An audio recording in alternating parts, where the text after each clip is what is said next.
হুদহুদ পাখি আরো বলছে, আল্লাহু লা ইলাহা ইল্লা হুয়া রাব্বুল আরশিল আযীম। জোরে বলেন না আল্লাহু আকবার। হুদহুদ পাখি কালেমা পড়তেছে, লক্ষ্য করেন, আল্লাহু লা ইলাহা ইল্লা হুয়া। হুদহুদ পাখি কালেমা জানে। অনেক মুসলমানের বাচ্চা আজও কালেমা পড়তে জানে।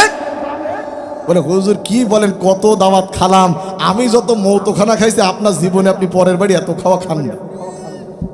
মানুষ মারা গেলে, গরু ছাগল মারা গেলে যেমন শকুন খুশি হয়, মানুষ মারা গেলে এক শ্রেণীর গোপলা মোষওয়ালা ভড়িওয়ালারা খুশি হয়। তখন মসজিদে তসবিহ উইসো করে পকেট ঝেকায়, আমার খানার দাওয়াত দাও, আমার খানার দাওয়াত দাও, আমি তসবিহ নিয়ে আইছি। মসজিদে বলে আসে যে মসজিদ থেকে 10,000 কলমা খতমের দাওয়াত থাকলো, ইমাম বলে দেয় তুমি 1000, তুমি 1000, তুমি 2000। মাঠে গেছে গরু রাখতে, খুকা গরু ফিরা।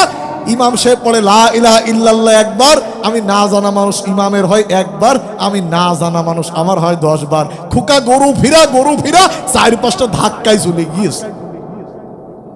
কারে ফাঁকি দিয়েছে? জোরে বলেন, কারে ফাঁকি দিয়েছে? কি আল্লাহর ফাঁকি দিয়েছে? মনে করেন আমার মাসুদ ভাই চলে যাবে ইমাম প্রশিক্ষণে, ডাক এসেছে খুলনা থেকে ইমাম প্রশিক্ষণ। উনি ইউসুফ ভাইকে দায়িত্ব দিয়ে গেল যে আমি যে কয়দিন না আসি অন্তত দয়া করে আপনি 2 মাস নামাজ পড়াবেন, কমিটি আপনাকে 10-20 হাজার টাকা দেবে। কয় হাজার টাকা? 20,000 টাকা দেবে। এখন মাসুদ হুজুর এসেছে, ইউসুফ ভাই যাওয়ার পালা। কমিটি টাকা দেওয়ার সময় 9,800 টাকা দিয়েছে। আপনারা বলেন তো কয় টাকা কম দিয়েছে? ভাই কথা না বললে আমি কিন্তু ওয়াজ করবো না। আপনাকে আমার শব্দগুলি বুঝতে পারছেন? আমি কথা না বললে আমি বুঝি যে আমার শ্রোতারা মনে সময় চলে যাচ্ছে। কি হুজুর চলে যাচ্ছে নাকি? কয়টা আছে? আচ্ছা তাহলে একটু জোরে করে কথা বলতে হবে। রাজি আছেন তো ইনশাআল্লাহ? কমিটি টাকা দেওয়ার সময় ইউসুফ ভাইকে 19,800 টাকা দিয়েছে। দেওয়ার কথা ছিল 20,000, দিয়েছে 19,800। আপনারা বলেন তো কয় টাকা কম দিয়েছে? 200। এখন ইউসুফ সাহেব নিয়ে চলে যাচ্ছে। এখন কমিটির পিছনে তো সমালোচনা করা কিছু লোক থাকে না? ওরা কিন্তু নামাজে আসে না, কিন্তু ঠিকই চার দোকানে খাটলায় বিড়ি টানে, বিড়িতে শুক টান দিয়ে খালি কমিটির সময়। এই দেখেছো এই কমিটির কাজ দেখেছো? মসজিদের টাইলস কেনার জন্য টাকা তুললে এক, দিল আর এক। এই মাইক কেনার জন্য টাকা দিলাম, লাগালো ডুপ্লিকেটটা। এই সমালোচনা করে, ও হুজুর আপনি চলে যাচ্ছেন, আপনার টাকা যা দেওয়ার কথা ছিল ঠিক দিয়েছ তো?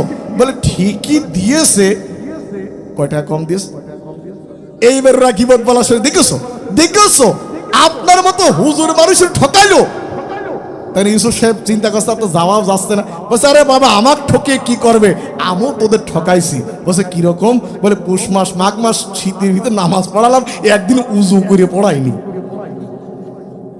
কারে ঠকিয়েছে? ও নিজেই ঠকেছে। ও ফাঁকিবাজ, তুমি কলমা পড়া দাওয়াত খাবা, কলমা পড়বা না।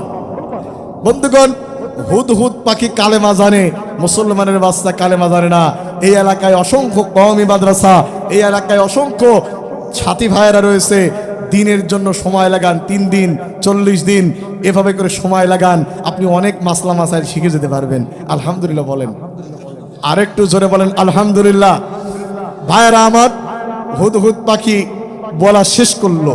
এবার সুলাইমান বলছে, قال سننظر أصدقت أم كنت من الكاذبين। ও হুদহুদ, আমি তোমার কথা ততক্ষণ পর্যন্ত বিশ্বাস করব না, আমি তোমার কথা ততক্ষণ পর্যন্ত বিশ্বাস করব না যতক্ষণ না এর সত্যতা পাবো। এখান থেকে আপনার আমার শিক্ষা, একজন হুজুর একজন আলেম যা বললো তাই মেনে নেওয়ার নাম ইসলাম নয়। আগে দেখতে হবে হুজুর যা বলেছে কোরআন সুন্নাহর সঙ্গে মেলে কিনা। যদি মেলে হুজুরের কথা বারবার মানতে হবে, কারণ আল্লাহ পাক বলেন ফাসআলু আহলা যিকরি ইন কুনতুম লা তা'লামুন। তুমি জানো তার কাছ থেকে যে জানে, অর্থাৎ হুজুরের কথা অন্ধভাবে মানা যাবে না। হুজুরের কথা কোরআন সুন্নাহর সঙ্গে মেলে কিনা তা যাচাই বাছাই করার দরকার। জোরে বলেন আছে না নাই? আরেকটু জোরে বলেন আছে না নাই? সুলাইমান বলল, হুদহুদ আমি তোমার কথা ততক্ষণ পর্যন্ত বিশ্বাস করব না যতক্ষণ এর সপক্ষে কোনো প্রমাণ না পাই। ইযহাব বিকিতাবি হাযা ফাআলকিহি ইলাইহিম সুম্মা তাওয়াল্লা আনহুম। এই যে একটি পত্র লিখে দিলাম, এই যে একটি চিঠি লিখে দিলাম, এই চিঠিটা তুমি রানী বিলকিসের দরবারে নিয়ে যাও। হুদহুদ পাখির মাথা ছোট, হুদহুদ পাখির মাথা ছোট, কিন্তু মাথার ভিতরে অনেক বুদ্ধি। সুবহানাল্লাহ বলেন। আমাদের দেশের নেতাদের মাথা অনেক মোটা, এই নেতাদের মাথায় ছাই ভস্য বুদ্ধি নেই। আজকাল ভোটের জন্য পাগল হয়ে গিয়েছে, আজকাল ভোটের জন্য পাগল হয়ে গিয়ে আলেমদের সম্পর্কে আজে বাজে মন্তব্য করছে।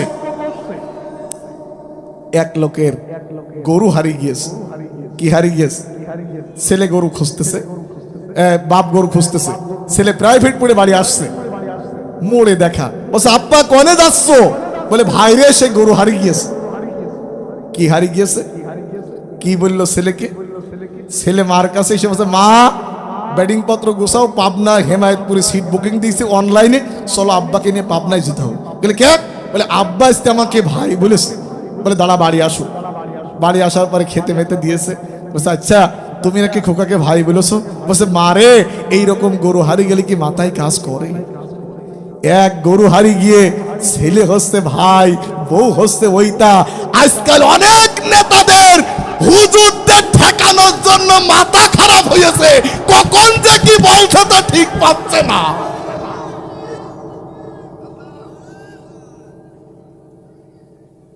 একটা তাকবীর দিল, তা স্লোগানের লোক পাওয়া গেল না রে। আইরে কপাল পোড়া। ভাইরা আমার, বন্ধুগণ, সুলাইমান বলছে তুমি এই চিঠিটা নিয়ে যাও, তুমি রানী বিলকিসের কাছে সাবমিট করো। হুদহুদের মাথা ছোট, কিন্তু তাতে বুদ্ধি অনেক বেশি। চিন্তা করলো সুলাইমানের চিঠিটা আমি কিভাবে পৌঁছাবো। এক পর্যায়ে সিদ্ধান্ত নিল সুলাইমানের চিঠি আমি রানী বিলকিসের দরবারে সুচিন্তিত মতামতের ভিত্তিতে যত্ন সহকারে রানী বিলকিসের দরবারে পৌঁছাবো। আল্লাহু আকবার বলেন। আরে আমাদের পলিয়ে যাওয়া ওই স্বৈরাচার, তার যদি প্রোটোকল থাকে, আজ থেকে হাজার হাজার বছর আগের কাহিনী, রানী বিলকিসের প্রোটোকল ছিল না? আরেকটু যেমন ছিল না, একটা বর্ণনা এসেছে তার আশপাশে, তার রাজ দরবারের আশপাশে ৮৪,০০০ সৈন্য পাহারা দিত। আল্লাহু আকবার বলেন। হুদহুদ পাখি, এখন মানুষ গেলে তো মানুষ চেক করে, কিন্তু পাখিকে কে আবার চেক করবে? রানী বিলকিস দুপুরের লাঞ্চ আওয়ারের পরে রানী বিলকিস যখন ঘুমাতে গেল, চতুর্দিকে দুর্ধর্ষ সেনাবাহিনীরা পাহারা দিচ্ছে। এইবার হুদহুদ পাখি আস্তে করে উড়ে গিয়ে রানী বিলকিসের রাজপ্রাসাদে ঢুকে রানী বিলকিসের বুকের উপরে নবী সুলাইমানের চিঠিটা রেখে আসলো। জোরে কোন আল্লাহু আকবার। কিছুক্ষণ পর রানী বিলকিসের ঘুম ভেঙে গেল। কিছুক্ষণ পর রানী বিলকিসের ঘুম ভেঙে গেল। ঘুম ভাঙার পরে বুকের উপরে হাত দিয়ে দেখতেছে ভার ভার লাগতেছে। কেন? হাত একটু বাড়িয়ে দেখে বুকের উপরে একটা কাগজ। কাগজটা উঠানোর পরে রানী বিলকিস কাগজের উপরে 3টা চুমা খেয়েছে। আপনারা বলেন তো, রানী বিলকিস কাগজটাকে অসম্মান করলো না সম্মান করলো? সম্মান করলো। 3টা চুমা খেয়েছে। 3টা চুমা খাওয়ার পর রানী বিলকিস গেট দিয়ে বেরিয়ে সেনা সদর দপ্তরে গিয়ে বলল, সেনাবাহিনীর লোক তোমরা কেমন পাহারা দিয়েছো? ও ওয়াকারুজ্জামান তুমি কেমন কাজ করতেছো? সেনাবাহিনীর লোকজন বলল, রানী আল্লাহর কসম করে বলি, একটা পিপিলিকা পর্যন্ত আপনার রুম পর্যন্ত যেতে দেইনি। রানী বিলকিস বললেন, পিপিলিকা যদি না যেতে পারে তাহলে এই চিঠি আমার রুমের ভিতরে কিভাবে গেল? আল্লাহু আকবার বলেন। রানী বিলকিসের ভয় হওয়া শুরু হলো। আমার সেনাবাহিনীদেরকে মিস্টেক করে, আমার এসএসএফ বাহিনীদেরকে মিস্টেক করে যিনি এই চিঠি আমার রুম পর্যন্ত পৌঁছাতে পারে নির্দিষ্ট নিশানায় যদি চিঠিটা জাল না দেবে